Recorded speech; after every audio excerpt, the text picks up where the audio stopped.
आपने कहा कि जी अगर तारीख में ये लिखा हो कि सिकंदर आजम ने चांद के 2 टुकड़े कर दिए थे तो हम उसको नहीं मानेंगे, and I am with you कि हम उसको नहीं मानेंगे जी। लेकिन अगर ये बात हो कि रसूल अकरम सल्लल्लाहु अलैहि वसल्लम ने उंगली के इशारे से, अल्लाह के हुक्म से चांद के 2 टुकड़े हो गए थे उनकी उंगली के इशारे से, तो हम इसको मान लेंगे, बिल्कुल इसको मानेंगे। क्यों? लेकिन वो ही मानेंगे जो अल्लाह को मानते हैं, जो अल्लाह को नहीं मानते वो कैसे मानेंगे? नहीं, बात सुनिए कि सिकंदर आजम, उसकी जो दलील है वो क्या है कि सिकंदर आजम को कोई भी नबी नहीं मानता। खुद सिकंदर आजम ने अपने आप को नबी बनाकर पेश नहीं किया, वो एक बादशाह था। ठीक है, हम बात यहाँ नबी और गैर नबी के जब आप मुआजना करते हैं, आप कंपैरिजन करते हैं, तो ये फॉल्स इक्विवेलेंस है। नहीं, लेकिन नबी तो हमारे नजदीक एक अफसानों का मनसब है, राइट? वो तो इन्होंने कहा कि जो खुदा को नहीं मानते वो इस मौजूदे को क्यों मानेंगे? जी तो बिल्कुल सही साहब भाई, तो जो खुदा को नहीं मानते हम कहाँ कहते हैं कि मौजूदे को मानो आप? हम उनको कहते हैं पहले खुदा को मानो आप। नहीं, कुरान को अगर मेरे कुरान को तो मानने के लिए जरूरी है शक्कुल का। मेरे भाई आप बात नहीं सुन रहे, बीच में बोली जा रहे हैं। पहले हजरत को कंप्लीट कर लीजिए। हाँ, रिमूव ना करें अभी, जब वो उसका मौका आएगा फिर कर दीजिएगा, अभी तो रखें इनको भी। ठीक है, देखें भाई, मैंने जो मिसाल दी है, जो मैं कहना चाह रहा था वो ये था कि सिकंदर आजम और रसूलुल्लाह सल्लल्लाहु अलैहि वसल्लम में कोई कंपैरिजन नहीं है। आप अगर ये कहें कि भाई क्या चांद के टुकड़े होने को आप सही मानते हैं जो कि सुपरनैचुरल है, और इसी तरीके से क्या हजरत ईसा अलैहिस्सलाम का के जरिए मुर्दा के जिंदा हो जाने को सही मानते हैं जो कि सुपरनैचुरल है, और इसी तरीके से हजरत इब्राहिम अलैहिस्सलाम ने जो परिंदे मारकर अलग अलग पहाड़ों पर रख दिए थे और कहा था कि अल्लाह के हुक्म से जिंदा हो जाओ, और वो उड़कर जिंदा हो गए थे, क्या इन सबको सही मानते हैं? तो इन सबको सही मानते हैं। क्यों? क्योंकि जो कॉमन डिनोमिनेटर है यहाँ पर वो है नबूवत। सारे के सारे अंबिया हैं और अंबिया के ऊपर मौजिज़ात आते हैं। लेकिन आप सिकंदर आजम का कोई सुपरनैचुरल वाकये को रसूलुल्लाह सल्लल्लाहु अलैहि वसल्लम की तरह के सुपरनैचुरल वाकये से कंपेयर नहीं कर सकते। ये मैं कह रहा हूं, ये बुनियादी गलती है, पहली बात। दूसरी बात ये है कि आपका जो आपने कहा मैं मुल्हिद हूं जी, मुल्हिद होने का मतलब ये है कि वो खुदा का इंकार करता है कि खुदा मौजूद नहीं है। तो हमें मुल्हिद से इस पर हम बात कभी करते ही नहीं, और ना हमें करनी चाहिए कि मौजिज़ात हुए नहीं हुए, सुपरनैचुरल एग्जिस्ट करता है नहीं करता। चूंकि एक आदमी अगर खुदा की जात को नहीं मानता तो सुपरनैचुरल चीजें, मौजिज़ात तो बहुत बात की चीजें ना भाई। असल तो फिर खुदा की जात पर बात होनी चाहिए। चूंकि अगर खुदा है तो ये सारी चीजें पॉसिबल हैं, और अगर खुदा नहीं है तो इनमें से कुछ भी पॉसिबल नहीं है। तो मुझे एक बात बताइए कि क्या मैं खुदा के वजूद पर बात न करके आपसे मौजिज़ात को जस्टिफाई करता फिरूं? आप तो कोई मानेंगे नहीं, चूंकि खुदा तो है ही नहीं। हाँ ठीक है, ये एक आपका है कि आप क्योंकि खुदा को मानते हैं लिहाजा मौजिज़ात को मानना फिर आसान और मुमकिन हो जाता है आपके लिए। इसका मतलब ये हुआ कि खुदा को मानना असल, ना मानना ना मानना ये असल डिबेट का मौका होता है, ये बुनियाद है। तो आपने जो अपने आप को मुल्हिद करार दिया और कहा कि मैं मुल्हिद नहीं हूँ, सॉरी मैं मुल्हिद हूँ, मोमिन नहीं हूँ, मैंने इल्हाद का रास्ता इख्तियार कर लिया, यानी आपने खुदा के वजूद को इनकार कर दिया, तो उसकी वजह क्या थी वो बताइए। देखिए मतलब मेन वजह तो देखिए, पहले तो मैं मुसलमान था तो लिहाजा कुछ मतलब मानना ही है, कोई ऑप्शन ही नहीं है। तो जब मैं इस्लाम छोड़ दिया उसके बाद भी मैं कुछ अर्से तक के मानता था खुदा को, मैं डीएस्ट था। फिर मैं तो इतनी सारी सफरिंग है दुनिया में, उसकी जो रीज़न देते हैं लोग, क्रिश्चियन हो या मुसलमान हो या कोई भी हो मजहबी लोग, तो वो उन लोग तो जस्टिफाई करते, पर वो मेरे नज़दीक तसल्ली बख्श नहीं थी। तो मैंने ये ही कंक्लूजन किया कि ये दुनिया में सफरिंग इसलिए है क्योंकि कोई इस दुनिया का कोई निगहबान नहीं है, इस दुनिया को कोई मतलब इसको चला नहीं रहा है, कोई देख रेख नहीं कर रहा है। तो मैंने ये कंक्लूजन किया। अगर कोई कयामत होएगी भी तो मैं यही सामने रखने वाला हूँ अल्लाह मियां के। मैं ये पूछना चाह रहा हूँ कि आप मुझे एक लॉजिकल नेसेसिटी दिखाएं कि सफरिंग के होने की वजह से कोई निगहबान नहीं होगा। इसके अंदर एक लॉजिकल नेसेसिटी दिखाएं कि सफरिंग है तो उसका लॉजिकल कंक्लूजन है, डेफिनेटिव लॉजिकल कंक्लूजन है कि कोई उसका निगहबान नहीं होगा। आप एस्टैब्लिश कर दें, या इसका उल्टा कर लें कि निगहबान होगा लिहाजा नेसेसरीली सफरिंग नहीं होगी जी। या तो फिर वो निगहबान जो है वो मतलब वो अपने हवास में नहीं है कि वो इतनी सफरिंग होने दे रहा है, ये भी हो सकता है। नहीं, बात ये नहीं है। एक निगहबान जो एब्सोल्यूट लेवल का निगहबान है, बिल्कुल परफेक्ट है, उसके होने से सफरिंग नहीं हो सकती। इसमें जो लॉजिकल नेसेसिटी है, यानी ये जरूरी है, लाजिम और मलजूम है, ये साबित कीजिए। देखिए, मैं इसको ऐसा, मेरे पास कोई बहुत फ़लसफ़े नहीं है इसको साबित करने के लिए, लेकिन ये मेरे को ऐसा मेरे ज़हन से आई कि मैंने ये कंक्लूज़न किया। हो सकता है कि क्योंकि बहुत सारे मेरे पड़ोस के क्रिश्चियंस हैं, वो भी मेरे को कितनी बार, मतलब जब मेरे उनको पता चला मैंने इस्लाम छोड़ दिया, वो भी आके सफ़रिंग को समझा रहे थे, पर उन्होंने भी जो मुझे बताया अपने मज़हब के हिसाब से, तो मेरे को उनका भी मौक़िफ़ सही नहीं लगा। तो मैंने बोला कि सफरिंग का कोई, मैंने बहुत रिसर्च की सफरिंग के ऊपर, पर मुझे कोई जवाब मिले, जैसे आप भी कोई जवाब दोगे, लेकिन तसल्ली बख्श नहीं है मेरे लिए। आपकी जो दलील जो है ना, वो ये है कि मेरे दिल को ये बात लगी। जी हाँ, बिल्कुल। देखिए, दिल को बात लगना कोई दलील नहीं होती है ना। दिल को बात लगना इस तरह की चीजें, मसलन एक औरत को देखा या एक आपने मंजर देखा, आपको लगा बहुत खूबसूरत है, दूसरे ने देखा या तो बहुत बदसूरत है। अब इसमें डिसएग्रीमेंट नहीं हो सकता भाई, हर एक का अपना अपना ज़ौक़ है ना। लेकिन ज़ौक़ की बुनियाद पर आप खुदा के वजूद और उसके ना होने को तय नहीं करेंगे।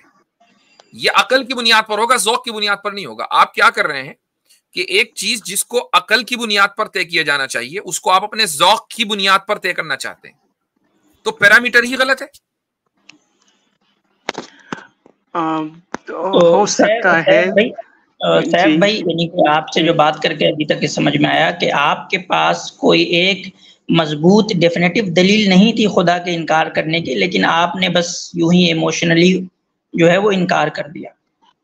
हो सकता है, मे बी, या आसिम भाई, इट्स बेटर इफ जी मुफ्ती साहब, मेरा एक और सवाल है, बस मुख्तसर सा। नहीं, अभी इसी पर रुक जाएं। अच्छा, ठीक है, एक होल्ड ऑन। बसालत आप कुछ कह रहे थे?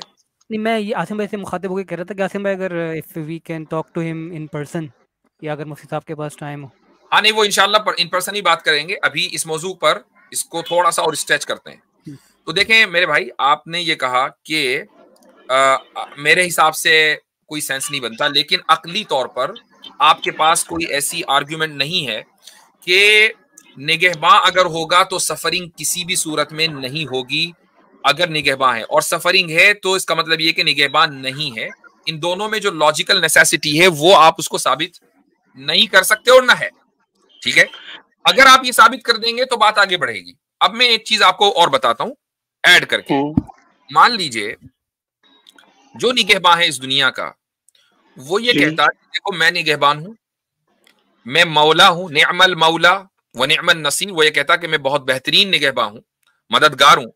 लेकिन इसके बावजूद भी, और वो ये भी कहता कि मैं सफरिंग होने नहीं दूंगा, चूंकि मेरी निगहबानी में हो ना तुम सब लोग, तो मैं सफरिंग नहीं होने दूंगा। और फिर सफरिंग हो तो अब आप ये कहेंगे यार ये कैसा निगहबान है। एक तरफ ये भी हो सकता है कि वो, जी कहिए, एक बार मैं अपनी बात मुकम्मल कर लूं। वो ये कहता अगर और फिर सफरिंग होती तो आप ये कह सकते थे। वो इस दुनिया की जिंदगी के बारे में ये कह रहा है कि ये दुनिया की जो जिंदगी है इसमें अच्छी बात और बुरी बात, सफरिंग और यानी कंफर्ट, ये दोनों चीजें हैं। और आगे की जिंदगी के बारे में वो ये कहता है कि आगे फिर दो जहां हैं। एक है जन्नत का जहां कि जहां सफरिंग बिल्कुल नहीं है, और एक है जहन्नम की दुनिया कि जहां सिर्फ सफरिंग ही सफरिंग है, वहां अच्छा कुछ नहीं है। इसका मतलब ये कि जो ये जो दुनिया है इसमें कॉम्बिनेशन है दोनों चीजों का। आगे की दो अलग अलग दुनिया है, एक में सिर्फ सफरिंग है, दूसरे में कोई सफरिंग नहीं है। और ये सारा का सारा उसी की निगरानी में हो रहा है और उसी तरीके से हो रहा है जैसा कि उसने कहा है। तो अब आप ये कैसे कह सकते हैं कि चूंकि यहां सफरिंग है लिहाजा निगरान नहीं है? नहीं, वो निगरान खुद कह रहा है कि सफरिंग होगी। हाँ, लेकिन देखिए मुफ्ती साहब, यहाँ पर बहुत सारी सफरिंग है, ऐसी भी सफरिंग है जिसका आप आखिरत में कोई इजाला नहीं कर सकते हैं, क्योंकि बहुत सारे मसलन जानवर हो सफर कर रहे हैं, है ना, उनका तो कोई आखिरत नहीं है, वो थोड़ी ना इस जन्नत और जहन्नम को अपने अकल के दायरे में ले सकते हैं, मगर वो भी बहुत सफर कर रहे हैं। तो ये भी सफरिंग, या तो फिर ये हो सकता है कि वो जो निगहबान है वो कोई बहुत बुरी ताकत है कि जो इतनी सारी सफरिंग होने दे रही है या खुद कर रही है। तो ये बहुत सारी ऐसी सफरिंग है जिसको आप आखिरत के पस मंजर से भी देखें तो भी उसका एक ऐसा हल नहीं निकलता है कि जो एक मुल्हिद को तसल्ली दे। ठीक है, देखें जो जानवरों की आपने बात की है कि जानवर जो है बहुत ज्यादा सफरिंग करते हैं, यहां पर बात ही समझने की कि क्या आप जानवर को मुकल्लफ मानते हैं? मुकल्लफ नहीं मानते, मगर मैं सेंटिएंट मानता हूं कि वो मतलब आप सफर कर सकते हैं। सफर कर सकना और मुकल्लफ होना, इन दोनों में बड़ा फर्क है ना। जानवर मुकल्लफ नहीं है, इंसान मुकल्लफ है। वो सफरिंग करेगा तो उसका बदला उसको आगे मिलना है। जानवरों में अगर एक इंसान जानवर को खाता है, किसी भी जानवर को, चाहे वो हलाल को खाए कि हराम को खाए, डजंट मैटर, रिगार्डलेस, जानवर मुकल्लफ नहीं है, इंसान मुकल्लफ है। ठीक है। अब यहां देखना ये है कि क्या इंसान के अलावा इस दुनिया में जितनी भी चीजें हैं इंक्लूडिंग जानवर, वो इंसान के लिए बने हैं? ये इंसान उन जानवरों जैसा है, बस ये कि वो जानवरों को भी जुल्म कर रहा है। अगर हम ये मानते हैं कि ये सारी चीजें इंसान के लिए बनी हैं, तो फिर यहां सफरिंग का क्वेश्चन ही नहीं होगा। मेरे लिए जो चीज बनी है ना, मैं उसको इस्तेमाल करूंगा, चाहे वो उसको अच्छा लगे ना लगे। थोड़ी देर के लिए आप उसके अंदर शुऊर भी डाल दें। उसकी एक मिसाल देता हूं आपको। मिसाल ये है कि जो लोग वेजिटेरियंस होते हैं, वो यहाँ जानवर, पालतू जानवर होते हैं, कुत्ता होता है, बिल्ली होती है, तो क्या कुत्ता और बिल्ली को वो उनकी मर्जी से अपने यहाँ रखते हैं? नहीं, बगैर मर्जी को उनको अपने यहाँ कैद कर लेते हैं, उनको जो है डोमेस्टिकेटेड बना लेते हैं और फिर वो उन इंसानों के आदी हो जाते हैं। मर्जी तो कोई जानवर की नहीं पूछता ना। क्यों? इसलिए कि एक इंसान चाहे वो जानवर को ना भी खाता हो, ये समझता है कि जानवर हमारे लिए है, हम जानवरों के लिए नहीं है। तो जब ये तय हो गया तो अब सफरिंग का क्वेश्चन इररेलेवेंट है। सफरिंग का क्वेश्चन सिर्फ और सिर्फ उसके लिए है कि जिसको खुशी महसूस होती हो, जिसको अच्छा लगता हो। ठीक है। आप जानवरों का ये तो देख रहे हैं कि हाँ भाई जानवरों में पेन है, लेकिन क्या कभी आपने किसी जानवर को देखा है कि बड़ा खुशनुमा मंजर देखकर वो एकदम कहने लगे एक दूसरे जानवर से, भाई क्या जबरदस्त मंजर है, बड़ा मजा आ रहा है, बारिश हो रही है आज तो, क्या कहने? नहीं, ये जो एस्थेटिक जो सेंस है ना, ये सिर्फ इंसान के अंदर है। अच्छा लगना ये इंसान के अंदर है। जानवर सिर्फ दो चीजें जानता है, दो तीन चीजें। मुझे भूख लग रही है, मुझे शिकार करना है, और इंसान जानवर को अगर उसको रिप्रोडक्शन करना है तो रिप्रोडक्शन करना है। बस दो तीन चीजें हैं। सर्वाइवल है। इंसान के यहाँ सर्वाइवल से ऊपर उठकर अच्छाई और बुराई का कॉन्सेप्ट है। तो इससे साबित हुआ कि जानवर इंसान के लिए बना है। सफरिंग का क्वेश्चन जानवर के कॉन्टेक्स्ट में रेलेवेंट है, इंसान के कॉन्टेक्स्ट में रेलेवेंट है। जी। तो अगर कोई जानवर को कोई बहुत बुरी बीमारी लाहक हो गई और वो सफर कर रहा है, तो यानी वो वेस्ट है उसकी सफरिंग, राइट? एक सवाल ये है कि आप ये समझते हैं कि जो पेन है, जिसको आप सफरिंग बोल रहे हैं, वो पेन ही है ना बेसिकली? जी। तो वो नेसेसरीली इमोरल होता है? मॉरल इमोरल नहीं, मैं एक अपना मेरा मोरालिटी को लेकर पर्सपेक्टिव नहीं है, मैं ऑब्जेक्टिव मोरालिटी को नहीं मानता, तो इसलिए मैं खराब समझते हैं, अच्छा समझते नहीं हैं? मैं सफरिंग को, देखिए इसको अच्छा ही खराब नहीं, मगर मैं मानता हूँ कि इससे बहुत तकलीफ होती है जानदार को। तो तकलीफ होती है तो क्या वो अच्छा होती है, खराब होती है? मतलब आप किस बेस पे कह रहे हैं कि इसको मैं एक अच्छाई बुराई में नहीं डाल सकता शायद। मतलब मैं कह रहा हूँ कि ये सफरिंग, फिर आप सफरिंग का आर्गुमेंट कैसे बना रहे हैं? अगर आप इसको जज ही नहीं, अच्छा या बुरा के कैटेगरी में बांट ही नहीं रहे सफरिंग को, एक्चुअली वो अच्छाई, देखिए अच्छाई बुराई की डिबेट में जाएंगे तो बहुत तवील डिबेट है वो, अच्छाई और बुराई। तो ये सवाल सफरिंग वो मेरा मतलब मैं जब देखता हूँ कि एक शेर जो है वो एक बकरी को चीर फाड़ के उसके बच्चों को भी खा लिया, ये सब क्या? तो आपको प्रॉब्लम पता नहीं, लेकिन मेरा जहन उसे नाकाबिले कबूल मानता है। जी। क्यों आपके जहन के लिए काबिले कबूल क्यों नहीं है? मुझे बहुत वहशत लगती है उसमें। क्यों वहशत लगती है? क्योंकि इतना दर्द और इतना उसमें अजियत होती होगी वो जानवरों को। दर्द अजियत है तो आपको वहशत क्यों लगती है? पता नहीं, देखिए मैं इसका एक डेफिनेटिव जवाब तो नहीं है मेरे पास अभी आपका सवाल का, लेकिन मेरा जहन उसको कबूल नहीं करता किसी वजह से कि मैं मानता हूँ कोई जान, अगर मैं होता तो मैं ऐसा कुछ नहीं बनाता। अगर वो आप छोड़ दें, आप होते तो क्या करते आप? ये कि आपका जो जहन इसको कबूल नहीं कर रहा है किसी वजह से, आपने कहा वो वजह क्या? नहीं, मुझे यकीनन नहीं मालूम कि क्या वजह है, लेकिन मैं किसी तरीके से अपना जहन को मैं देखता भी नहीं हूँ ऐसे वीडियोस यूट्यूब पे कि मेरे को नहीं एक्सेप्ट कर पाते। वो और पता नहीं ज्यादातर मुल्हिद जो है वो उन्हें भी ये एक बहुत बड़ा आर्ग्यूमेंट लगता है कि एनिमल सफरिंग जो है ये खुदा। भाई आपने देखा कि इस आर्ग्यूमेंट के पीछे भी कोई रेशनल जस्टिफिकेशन नहीं है, that is pure and emotional thing. हो सकता है इमोशनल हो, क्योंकि human beings are emotional beings, so अगर कोई इमोशंस के बेसिस पर भी at the same time yes rational भी है, तो ये भी हो सकता है कि कुछ कोई बहुत बुरी ताकत इस दुनिया को चला रही है, ये भी तो हो सकता है। एक सवाल इसमें ऐड ये कर लेते हैं कि अगर आपकी इस थ्योरी को मान लिया जाए कि खुदा नहीं है, तो क्या आपकी इस तकलीफ में कुछ कमी आती है इस एहसास के बाद कि खुदा नहीं है? अब ये जो शेर उस हरन को खा रहा है, अब पेन खत्म हो गया, अब ठीक है, अब सही है ये। नहीं, मैं एक और बात कर रहा हूँ, मैं एक एक्सटिंक्शनिस्ट हूँ। मतलब मैं मानता हूँ कि इंसानों को अपना एक्सटिंक्शन प्लान करके जल्दी से एक्सटिंक्ट हो जाना चाहिए, including all animals and everything. तो मैं इस फिक्र से जुड़ा हुआ हूँ। तो हाँ, मैं मानता हूँ कि हमें इसका हल ये निकालना चाहिए कि हमें धीरे धीरे जमीन से एक्सटिंक्ट हो जाना चाहिए। हमारी भलाई इसमें ही है, क्योंकि ये अगर मैं चाहता हूँ कि कोई अल्लाह मियां हो, लेकिन अभी नहीं है, तो क्या करें? तो अगर हम अपना एक्सटिंक्ट भाई खुद ही प्लान करेंगे, तो हमारे पास तो रिसोर्सेज हैं, दबा के एक दूसरे के ऊपर एटम बम मारो, एक्सटिंक्ट हो गए। नहीं, एक गाइडेड और प्लान्ड एक्सटिंक्शन के एकदम प्लान्ड एक्सटिंक्शन है ये, कि इतने बजकर इतने मिनट पर यहाँ एटम बम गिरेगा, उतने बजकर उतने मिनट पर वहां एटम बम गिरेगा। इससे बेहतर और क्या? यानी हमारे पास तो मुकम्मल प्लान मौजूद है। तो आप बताएं कि क्या आप न्यूक्लियर वॉर को सपोर्ट करते हैं for the sake of extinction? नहीं, मैं एक प्लानिटरी यूथेनेशिया, लाइक पूरे दुनिया को यूथनाइज, जियोसाइड करके जियो। अब देखिए, आपका मसला समझ गया। अब ये जो मसला है ना, वो मसला ये है कि आपकी जिंदगी में सिर्फ और सिर्फ सफरिंग है, आपके अपने ज़हन के एतबार से। Hold on, let me conclude. देखिए, मुझे कहने दीजिए प्लीज। जी, आपका मसला ये है कि खुदा हो या ना हो, आपने अपनी जिंदगी में सफरिंग और पेन को गालिब कर लिया है, और आप ये समझते हैं कि न सिर्फ मुझे, पूरी दुनिया को मर जाना चाहिए। मेरे भाई, आप एक साइकोलॉजिकल डिसऑर्डर का शिकार हैं। I am sorry to say that. क्यों बसालत भाई? जी बिल्कुल, मैं ये बात बिल्कुल, इवन दो के इट साउंड्स फनी, मैं बिल्कुल बिगिनिंग में कहने वाला था हजरत कि अपने नाम के साथ आपने जो डॉक्टर लगाया हुआ है नहीं, टेम्पररी हटा दें जब भी इस तरह का कोई केस आया करे।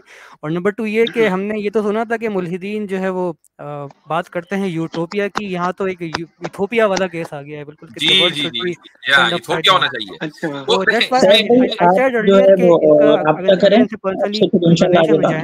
जी हाँ। अच्छा, मेरे को एक और आइडल वर्शिप से एक सवाल था जो मैं पूछना चाह रहा था। आगे बढ़ने से पहले मेरे भाई, मैं आपसे गुजारिश करूंगा, आसिम भाई आप प्लीज अपना ईमेल इनको दे दें। आप आसिम भाई से राब्ता करें। मेरे पास टाइम होता तो मैं जरूर आपको हाँ, मैं चैट में हूँ, चैट में मैं ले लेता हूँ। आसिम भाई आप अपना ईमेल दे दीजिए। थोड़ा सा अगर इनसे आप घंटा 2 घंटे बात कर लें, तो देखें आप जैसे नौजवान जो है ना, वो एक अच्छी खासी तादाद में है कि एक अपने एक इमोशंस की बुनियाद पर विदाउट एनी रैशनैलिटी वो एक कंक्लूजन पर आ जाते हैं। और मैं समझता हूं कि आप लोगों के साथ गुफ्तगू करना जरूरी है, क्योंकि ये मसला दलीलों का नहीं है, ये किसी और चीज का मसला है। तो इंशाअल्लाह आसिम भाई आप इनसे राब्ता कर लें, ईमेल कर लें, और फिर आसिम भाई आपको रिप्लाई कर देंगे। और आप लोग जो है चैट में मैंने स्क्रीनशॉट ले लिया हूँ। ओके, हाँ ठीक है। हाँ, अच्छा, एक और सवाल मुख्तसर सा है यासिर भाई, अगर आप इजाजत दे तो मैं पेश करूं। चलें, 1 मिनट।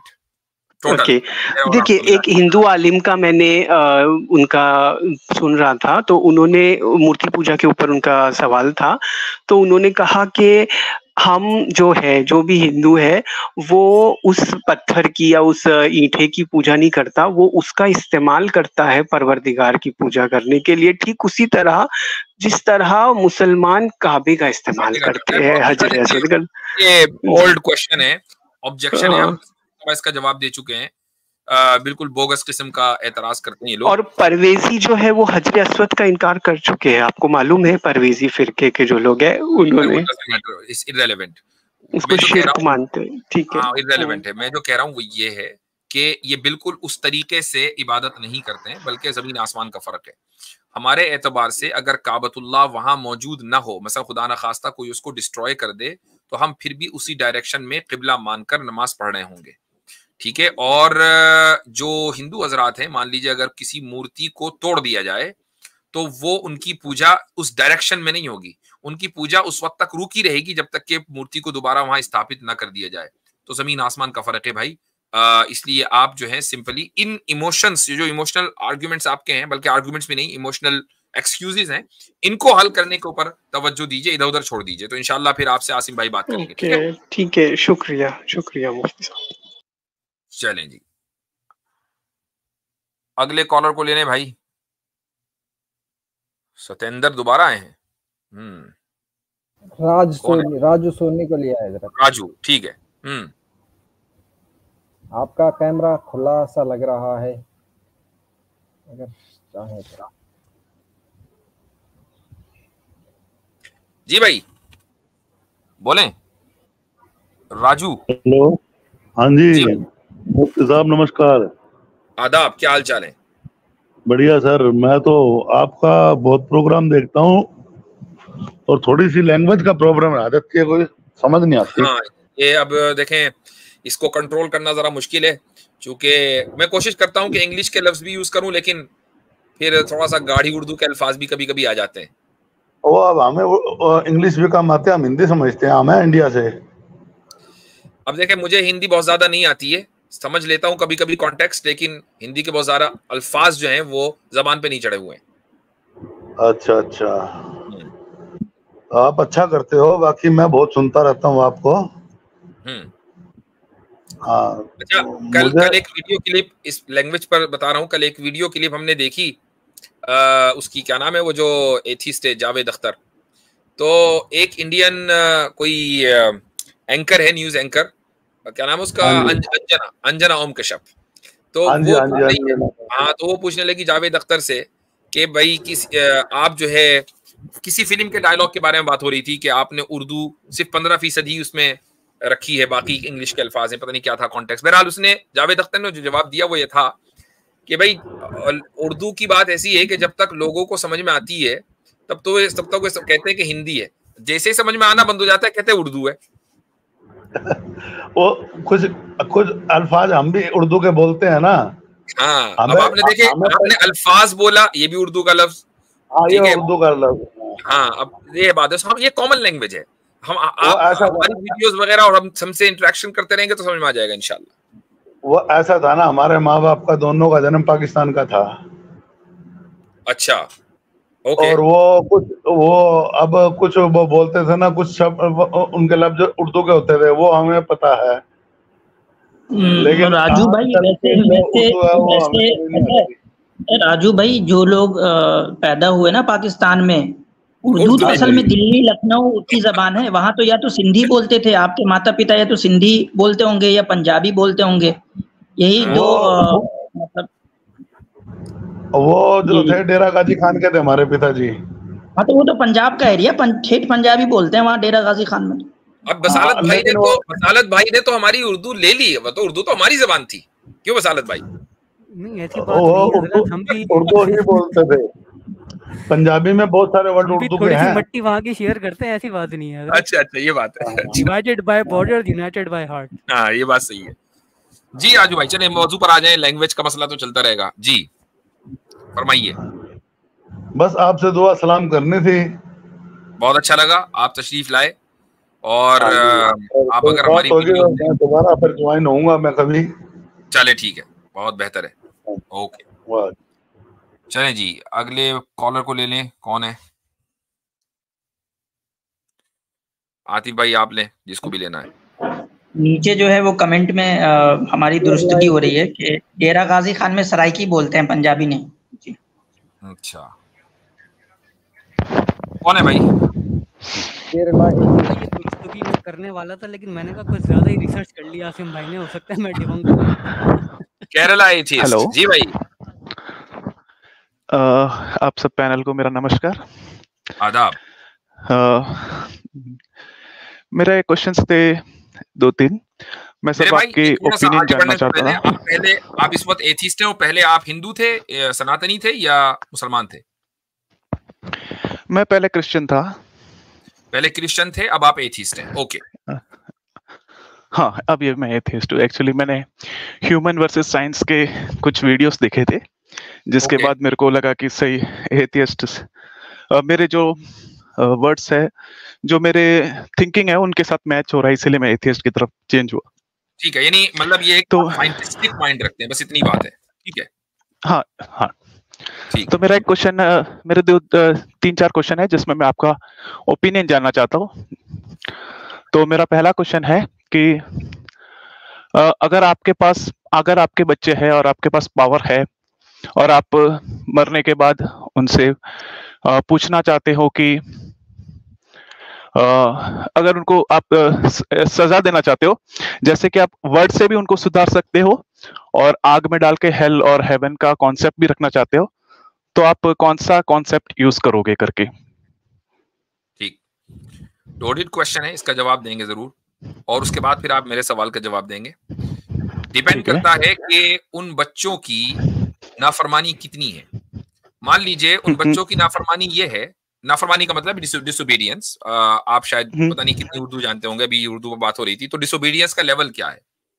डिसोबीडियंस का लेवल ये है कि अगर माँ बाप या बाप को कह लें, बाप की बात उन्होंने नहीं मानी, बाप ने कहा भाई फला जगह चले जाओ, वो नहीं गए, बाप ने कहा भाई उठ जाओ, उठे नहीं, वक्त पे नहीं उठे, खाना नहीं खाया, वगैरह वगैरह, छोटी छोटी चीजें है ना। तो हो सकता है कि बाप उनको स्कोल्ड करे, यानी उनको गुस्सा करे, डांटे, और बस यही डांट जो है उनकी सजा हो। लेकिन अगर वो बाप को बाप मानने से इंकार कर दें, कहेंगे नहीं ये है, तो घर में तो हम इसी के रह रहे हैं, बाप नहीं है, तो फिर बाप जो है उसके पास ऑप्शन होगा कि जिस एक्सट्रीम लेवल के ऊपर जाकर वो अपनी औलाद को सजा दे, उसको देनी चाहिए, क्योंकि उन्होंने तो बाप मानने से इंकार कर दिया ना। तो डिपेंड करता है कि डिसोबीडियंस किस लेवल की है। तो अब मुझे पता है कि आप इसको खुदा पर फिट करेंगे, और खुदा पर इसलिए फिट करेंगे, हाँ खुदा पर इसलिए फिट करेंगे, नहीं होल्ड ऑन, खुदा पर आप इसलिए फिट करेंगे क्योंकि आपका जो पुराना वर्ल्ड व्यू है उसमें खुदा का और जो मखलूक है उसका जो ताल्लुक है वो बाप और बेटो जैसा है। यानी आपको ये बताया गया बचपन से कि जो गॉड है हम उसके बच्चे हैं, और वो फिर मखलूक को जो है वो आग में जलाएगा। तो आप फिर उसको कहेंगे कि भाई वो आग में क्यों जलाएगा, वो नाराज होकर भी तो सजा दे सकता है। तो जाहिर है कि वो उस मखलूक को, मेरा क्वेश्चन, हाँ बोलिए, वो उस मखलूक को आग में जलाएगा जो मखलूक उस गॉड को गॉड मानने से इंकार कर देगी। ठीक है, आग में वो जलेंगे हमेशा के लिए। नहीं, मेरा क्वेश्चन ये है सर कि गॉड तो सुप्रीम है, गॉड के पास बहुत पावर है, गॉड सिर्फ एक वर्ड से भी उस इंसान को पूरी सजा दे सकता है, तो फिर वो आग में क्यों डालेगा करके?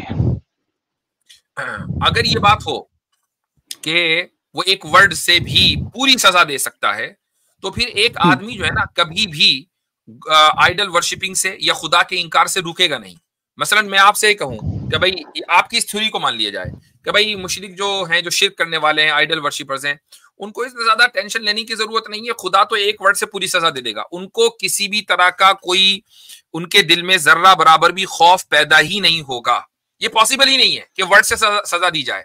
इंसान को सजा उस चीज की दी जाती है जिसका उसको डर हो। वर्ड का किसी को डर नहीं होता, वर्ड तो खुदा का मौजूद है। भाई आपके नजदीक बाइबल में और हमारे नजदीक कुरान में खुदा का वर्ड है। खुदा ये कह रहा है कि आइडल वर्शिपिंग ना करो। खुदा ये कह रहा है कि हजरत ईसा को खुदा का बेटा ना मानो बायोलॉजिकल। आप मानते आ रहे हैं, आइडल वर्शिपर करते आ रहे हैं, तो खुदा के डर से डर, खुदा के वर्ड से डर कहां लगा आप लोगों को? नहीं लगा ना। तो अब आपकी जरूरत है। ठीक है, मेरा अगले क्वेश्चन के लिए जाता हूं मैं। सेकंड क्वेश्चन है, आपसे सवाल कर लूं। हाँ आसिफ भाई भी ठीक है। अब ये जो आपने कहा कि मैंने साइंस वर्सेस रिलीजन क्या था, वो कौन सा चैनल देखा, तो मैंने देखा भाई रिलीजन तो। अब मैं आपसे ये सवाल करता हूं कि साइंस एक सुप्रीम अथॉरिटी है, इसको आप साइंटिफिकली प्रूव कर दीजिए। साइंस एक, अगेन आपका क्वेश्चन समझ में नहीं आया। साइंस एक सुप्रीम अथॉरिटी है राइट और रॉन्ग को जांचने की, इसको आप साइंटिफिकली प्रूव कर दीजिए। साइंस सबसे आगे है, क्योंकि हमको कुछ बीमारी होती है तो हम प्रे करते हैं, लेकिन हमसे कुछ नहीं होता, हमको हॉस्पिटल जाना ही पड़ता है। मैंने आपसे ये नहीं पूछा, ये सवाल नहीं है। सवाल ये है कि साइंस ही एक अल्टीमेट अथॉरिटी है राइट और रॉन्ग को जांचने के लिए। राइट और रॉन्ग को जांचने के लिए अल्टीमेट अथॉरिटी है, ये साइंटिफिकली प्रूव कीजिए।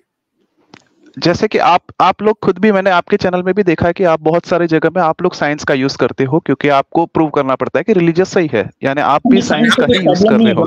नहीं करेंगे, नहीं रिलीजन के लिए यूज नहीं करते, लेकिन हमें साइंस से कोई प्रॉब्लम नहीं है, हम खुद साइंस पढ़ते हैं, पढ़ाते हैं, हमें साइंस से। आपका ये दावा है, सुने केरला एथिस्ट भाई, आप ये कह रहे हैं कि साइंस जो है वो आपकी रियलिटी को डिफाइन कर सकती है। क्या साइंस आपको ये बता सकती